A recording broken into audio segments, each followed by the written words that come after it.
هذا القرآن يوحدنا لطريق الخير يوجهنا الله تعالى أنزله ورسول الله معلمنا بسم الله الرحمن الرحيم. الدرس الرابع عشر، 14واں سبق۔ آج ہم القراءۃ الواضحہ کے 14ویں سبق کو پڑھیں گے۔ ھذا بیت واسع، ھذا اس میں اشارہ ہے، بیت کے معنی گھر کے آتے ہیں اور واسع کے معنی کشادہ، چوڑا کے آتے ہیں۔ تو ھذا بیت واسع، یہ کشادہ گھر ہے۔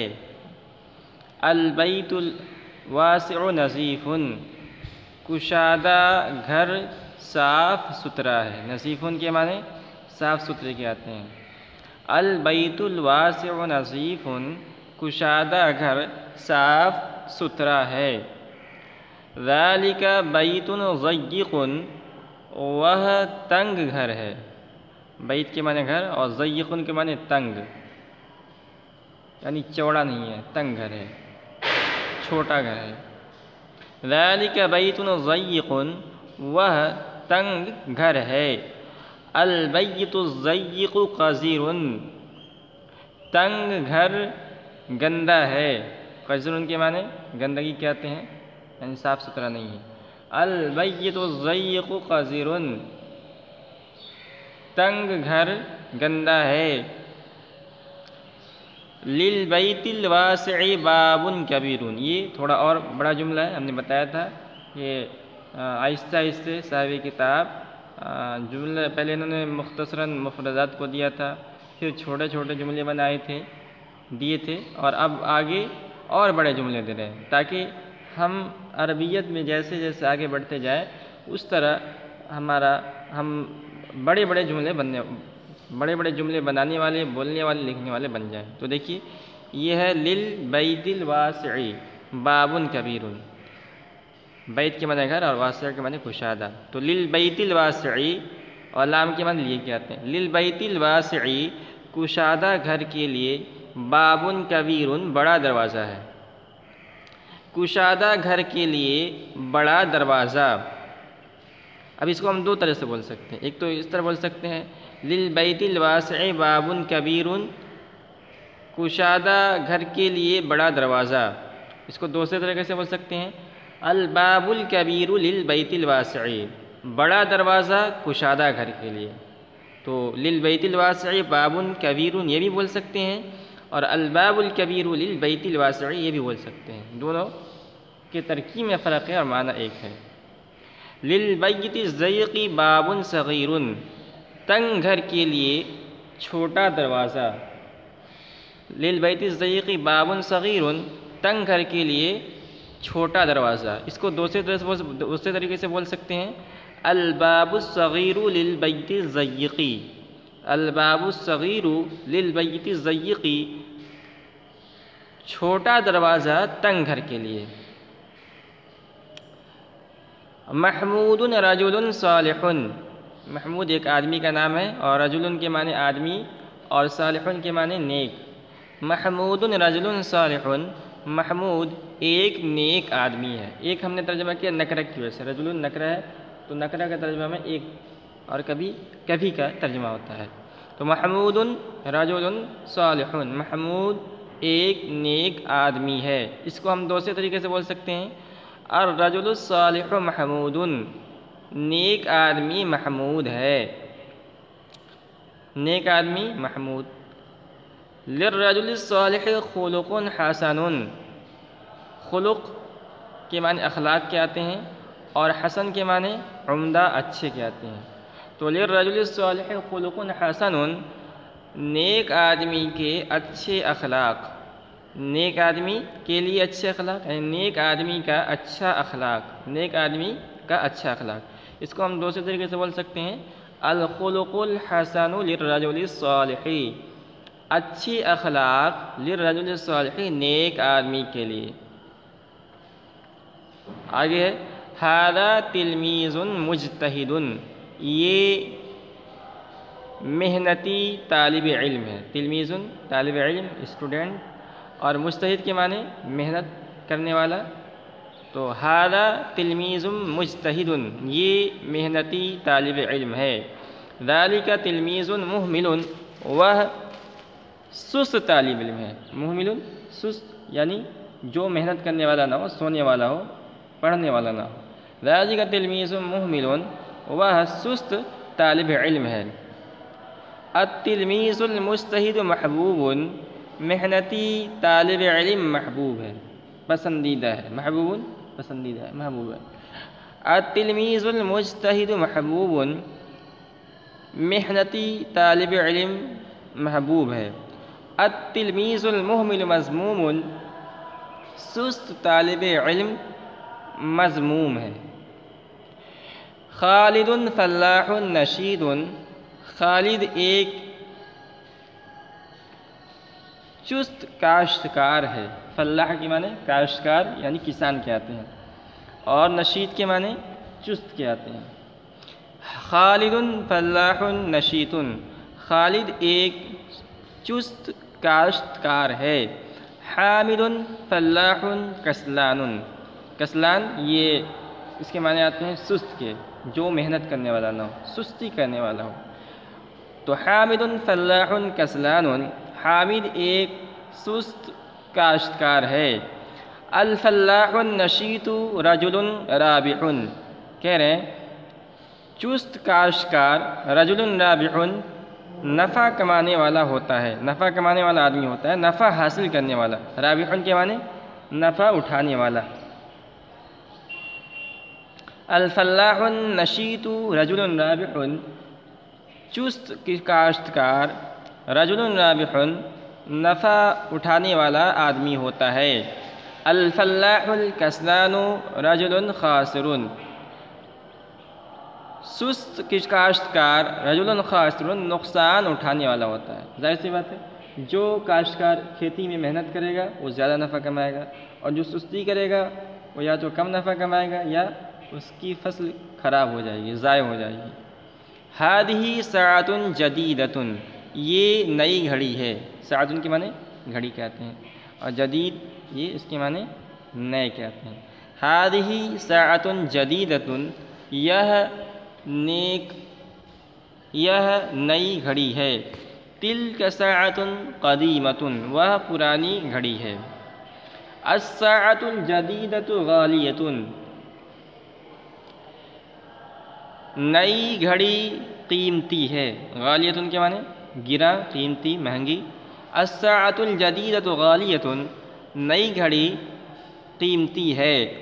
الساعۃ القدیمۃ رخیصۃ، پرانی گھڑی رخیصۃ سستی ہے. تو یہ ہمارا سبق یہاں پورا ہوا، اور سبق کے بعد جو اصل سبق کا بہت اہم حصہ ہوتا ہے وہ ہوتا ہے مشق. تو انہوں نے کئی مشق دیے ہیں. پہلے انہوں نے سوال قائم کیا ہے. اسی سبق کی روشنی میں اس سبق کو پڑھنا ہے، اور جو نیچے سوال دیے گئے ہیں اس کا جواب دینا ہے. پہلا سوال، ایو بیت واسع، کون سا گھر کشادہ ہے؟ تو ہم سبق میں دیکھتے ہیں. تو سبق میں ہے ذالک البیت، ھذا بیت واسع، یہ کشادہ گھر ہے. یہ تو مثال کی طرف اگر ہمارے سامنے کوئی چوڑا اور کشادہ بڑا گھر ہو تو ہم اس کی طرف اشارہ کر کے اس سوال کا جواب دے سکتے ہیں کہ ھذا بیت واسع، یہ کشادہ گھر ہے. یا ہمارا گھر بڑا ہے، کشادہ ہے، تو ہم اس کا جواب دیں گے کہ بیتی واسع، میرا گھر کشادہ ہے. دونوں جواب ہو سکتا ہے. اگلا سوال ہے ایو تلمیذ مجتہد، کون سا طالب علم محنتی ہے؟ تو اس میں ہم یا تو اس سبق کی روشنی میں جواب دیں. تو انہوں نے اس میں اشارہ کا لفظ استعمال کیا ہے کہ ھذا تلمیذ مجتہد، یہ محنتی طالب علم ہے. اگر ہمارے سامنے کوئی محنتی طالب علم ہے تو اس کی طرف اشارہ کر کے ہم جواب دے سکتے ہیں کہ ھذا تلمیذ مجتہد، یہ محنتی طالب علم ہے. یا مثال کے طور پر ہمارا دوست ہے کوئی، اس کا مثال کے طور پر کسی کا ہمارا ایک دوست ہے، اس کا نام زید ہے، اور وہ بہت محنتی ہے، تو ہم اس کا جواب دیں گے کہ زید تلمیذ مجتہد، زید ایک محنتی طالب علم ہے۔ ای ساعۃ غالیۃ، کون سی گھڑی قیمتی ہے؟ تو دیکھیں جواب نیچے ہے، الساعۃ الجدیدۃ غالیۃ، نئی گھڑی قیمتی ہے۔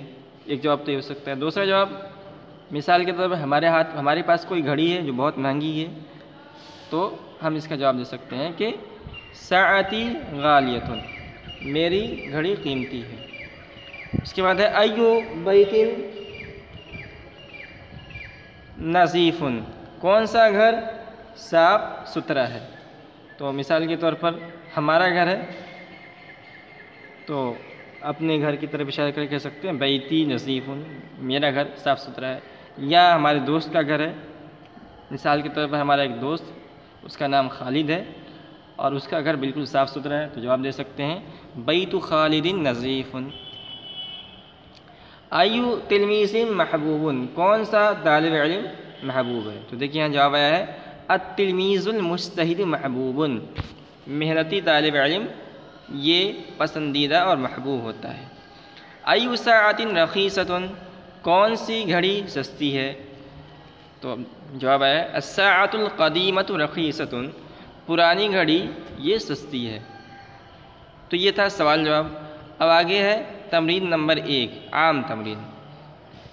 تو سب سے پہلے انہوں نے یہ قائم کیا ہے کہ خالی جملوں کو بھرنا ہے۔ اکمل الجمل بوضع کلمۃ مناسبۃ، کہہ رہے کہ نیچے جو جملے دیے گئے ہیں اور اس کے بعد خالی جگہ دیا گیا ہے، اس کے بعد ایک لفظ دیا گیا ہے، تو ہمیں کیا کرنا ہے، ان الفاظ کا انتخاب کر کے اور خالی جگہ کو پر کرنا ہے۔ اب انہوں نے الفاظ یہ ترتیب وار نہیں دیے ہیں کہ جیسے حاض الفلاح، اب اس کے بعد نیچے جتنے بھی جملے ہیں الفاظ ہیں کوئی بھی لگا سکتے ہیں، ہمیں مناسب الفاظ لگانا ہے۔ تو مثال کے طور پہ حاض الفلاح، یہ کاشتکار، حاض الفلاح کا معنی ہوگا یہ کاشتکار۔ اب ہمیں اس کے مناسب کو الفاظ لانا ہے، تو دیکھیے نیچے دوسرے نمبر پہ نشیطن کے معنی چست، تو ہم یہ جملے کو مکمل کر دیتے ہیں۔ حاض الفلاح نشیطن، یہ کاشتکار چست ہے۔ اس کے بعد آگے ہے للفلاحی، خالی جگہ ہے، اس کے بعد مناسب کوئی الفاظ کا انتخاب کرنا ہے، تو ہم حقل کا انتخاب کریں گے۔ للفلاحی حقل، کاشتکار کا کھیت ہے، کاشتکار کا کھیت، کاشتکار کے لیے کھیت ہو گیا۔ اب آگے عند التلمیذ، اس کے بعد خالی ہے جگہ ہے، مناسب الفاظ لائیں گے تو کتابن ہم لے کر آئیں گے۔ عند التلمیذ کتابن، طالب علم کے پاس ایک کتاب ہے۔ امام البابی، اس کے بعد خالی جگہ ہے تو ہم لائیں گے جنینتن، امام البابی جنینتن، گھر کے سامنے، دروازے کے سامنے جنینتن باغیچہ ہے۔ اسم الرجلی، اس کے بعد خالی جگہ ہے اور آگے کوئی الفاظ لائیں گے تو ہم لائیں گے خالد، اسم الرجلی خالدن، آدمی کا نام خالد ہے۔ اس کے بعد ہے فوق المسجدی، خالی جگہ ہے تو ہم یہاں لے کر آئیں گے مؤذن، فوق المسجدی مؤذن، مسجد کے اوپر مؤذن صاحب ہیں۔ اسمی، خالی جگہ ہے، یہاں ماجد لے کر آئیں گے، اسمی ماجدن، میرا نام ماجد ہے، یا آپ کا نام جو نام ہے وہ اپنا نام بتا دیں، وہ بھی لا سکتے ہیں یہاں پر۔ مناسب الفاظ کا ہمیں انتخاب کرنا ہے۔ اس کے بعد ہے فوق المسجدی، خالی جگہ ہے، اب ہم دیکھیں کیا مناسب الفاظ آ سکتا ہے، تو زینب لے کر آئیں گے، فوق المسجدی زینب، مسجد کے اوپر زینب ہے، زینب ایک لڑکی کا نام ہے جو مسجد کے اوپر ہے۔ یا اور کوئی الفاظ لاتے ہیں، مثال کے طور پر دیکھتے ہیں،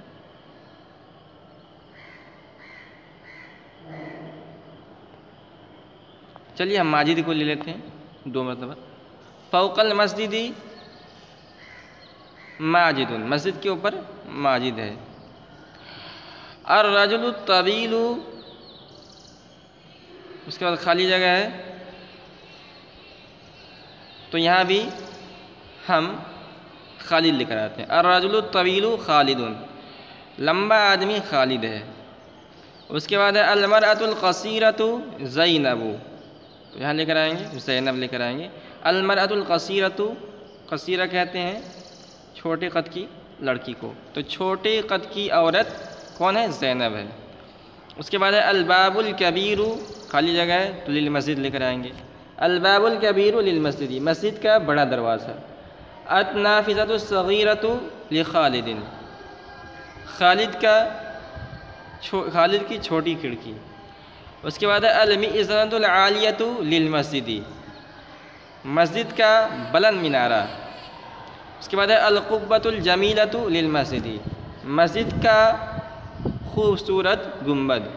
اس کے بعد ہے القلم القدیمۃ قدیم لی، میرا پرانا قلم۔ تو یہ دیکھا آپ نے، مناسب الفاظ کا انتخاب کر کے ہم نے اس کو پر کیا ہے۔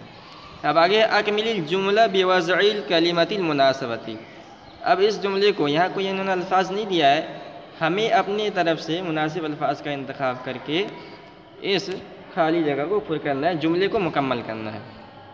تو دیکھیے انت ہے، اس کے بعد خالی جگہ ہے، اس کے بعد صغیرن ہے۔ تو انت رجل صغیر، تم چھوٹے آدمی ہو، یہ جملہ مکمل ہو گیا۔ اسم کا ماجد، ماجد لا دیں گے، آپ کا نام ماجد ہے۔ ہذا، اس کے بعد خالی جگہ ہے، اس کے بعد کاف ہے، ضمیر خطاب۔ تو ہذا ولدک، یہ آپ کا لڑکا ہے۔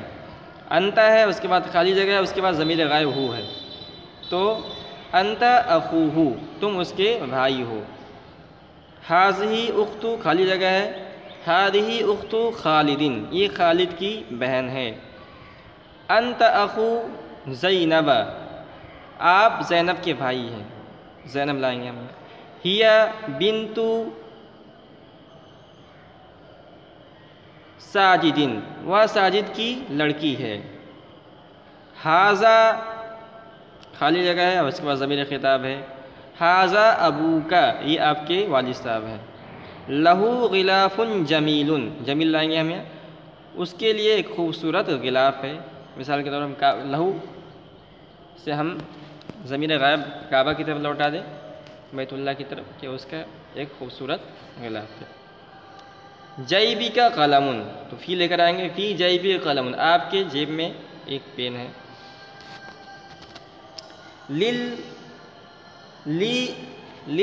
اچھا کیا ہے؟ القلم الجمیل ہے، القلم الجمیل۔ تو اس سے پہلے ہمیں لے کر آنا ہے کوئی مناسب الفاظ۔ القلم جمیل، قلم خوبصورت ہے۔ تو عندی قلم، میرے پاس ایک قلم ہے، اور القلم جمیل، اور وہ قلم کیا ہے؟ خوبصورت ہے۔ تو اس طرح مکمل کہیں گے۔ تو عندی قلم اور القلم جمیل۔ انت الی المدرسۃ، خالی جگہ پڑھنا ہے۔ انت تذهب الی المدرسۃ، آپ مدرسے کی طرف جا رہے ہیں۔ انت تعبان، آپ تھکے ہوئے ہیں۔ وبیتک بعید، اور آپ کا گھر دور ہے۔ انت ولد، خالی جگہ صالح لائیں گے، انت ولد صالح، آپ ایک نیک لڑکے ہیں۔ اس کے بعد دیکھیے کچھ اور جملے ہیں، اس کو ہمیں سمجھنا ہے، پڑھنا ہے اور اس کی معنی کو سمجھنا ہے۔ خالد ولد مجتہد، خالد ایک محنتی طالب علم ہے۔ ومحبوب عند الاستاذ، وہ استاد کے نگاہ میں محبوب ہے۔ وهو مسرور وناجح، وہ خوش اور کامیاب ہے۔ تو یہ دیکھیے، یہ ایک پیرائے میں ایک جملہ ہو گیا، اتنا بڑا جملہ ہے۔ اب دوسرے پیرا میں ایک دوسرا جملہ ہے۔ ساجد ولد محمل، ساجد ایک سست لڑکا ہے۔ وہ مبغوض عند الاستاذ، وہ استاد کی نگاہ میں ناپسندیدہ ہے۔ وہ محزون و خاسر، وہ غمگین اور نقصان اٹھانے والا ہے۔ تو یہ سبق ہم نے پڑھا، تمرین دیکھا ہم نے۔ اب اسی تمرین کے انداز میں ہمیں اور تمارین بنانے ہیں، جیسے خالد ولد مجتہد، یہ ہوا محبوب عند الاستاذ و مسرور و ناجح۔ تو تو اب یہ مذکر کے پیرائے میں تھا، اب اس کو ہم مؤنث کے پیرائے میں لے لیں، زینب بنت مجتہدۃ هو محبوبۃ ہی محبوبۃ عند الاستاذ ہی مسرورۃ وناجحۃ، اس کو تثنیہ کے انداز میں لے لیں، ماجد و خالد ولدان مجتہدان ہما محبوبان عند الاستاذ ہما مسروران وناجحان۔ اس طرح ہم جتنا نئے نئے جملے کو بولیں گے، نئے نئے جملے کو لکھیں گے، نئے نئے جملے کو بنائیں گے تو عربیت ہماری مضبوط سے مضبوط ہوتی جائے گی، ہم اچھا لکھنے والے بن جائیں گے اور اچھا پڑھنے والے بن جائیں گے۔